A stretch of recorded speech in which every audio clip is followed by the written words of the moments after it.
तो बतावे।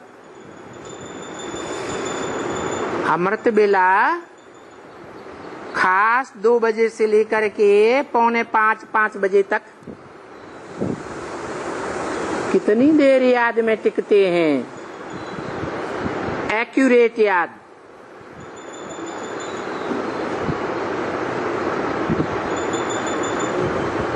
जिस याद में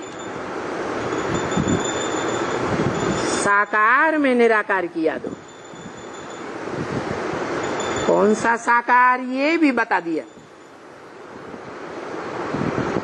इस सृष्टि पर सदा कायम कोई चीज है नहीं। इस सृष्टि पर सदा कायम है एक ही शिव बाबा है, शिव बाप नहीं है, शिव बाबा है। सदा कायम है इस सृष्टि पर। तो जो इस सृष्टि पर सदा कायम होगा, व्यक्तित्व के रूप में कि अव्यक्त बिंदु के रूप में है, व्यक्तित्व के रूप में।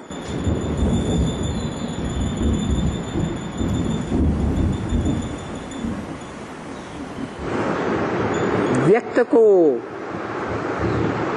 आंखों से देखा जाता है,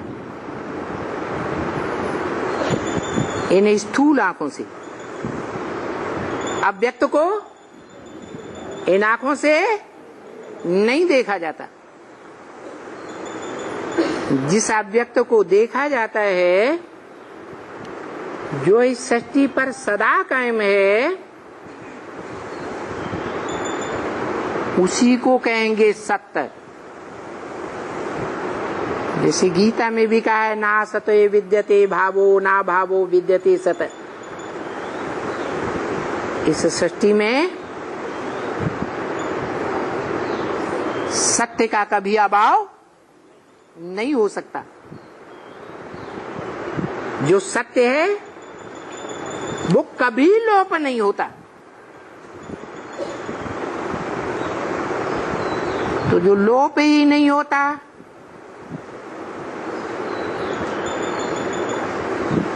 साकार में निराकार, वो कौन सा साकार में निराकार है? शिव बाप है, आत्माओं का बाप, या कोई मनुष्य सृष्टि का बाप है? मनुष्य सृष्टि का बाप है। जिस मनुष्य सृष्टि के बाप को कहा, शिव बाबा को याद करो। क्या कहा? किसको याद करो? शिव बाबा को याद करो।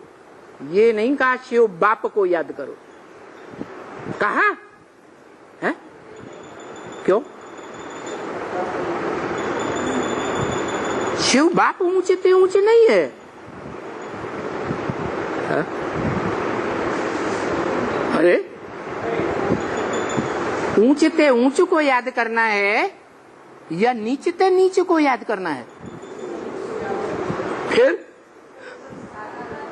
ये क्या चक्कर में डाल दिया है? साकार रूप, साकार की बात है, साकार दुनिया की बात है। हाँ वो तो ठीक है। इस सृष्टि में ऊंचे ते ऊंचे और नीचे ते नीचे होते हैं।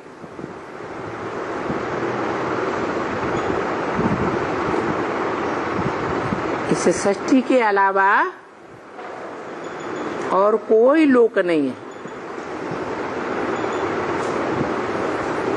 जहाँ ऊंचे ते ऊंचे और नीचे ते नीचे होते हो।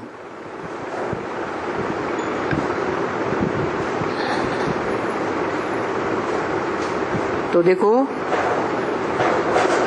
जिस अविनाशी शिव बाबा को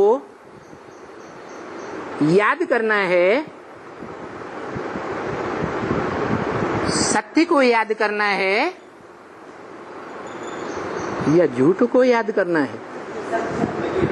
सत्य को याद करना है, जो इस सृष्टि में सदा सत्य है।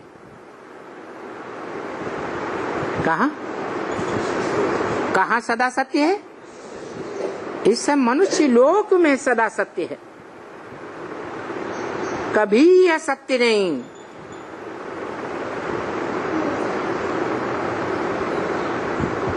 उस सदा सत्य को जो आत्माओं के बीच सदा सत्य आत्मा है, कौन?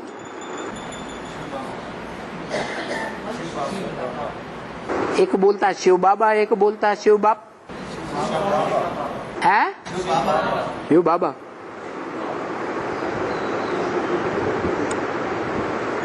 इस सृष्टि में हो या इस सृष्टि से परे हो,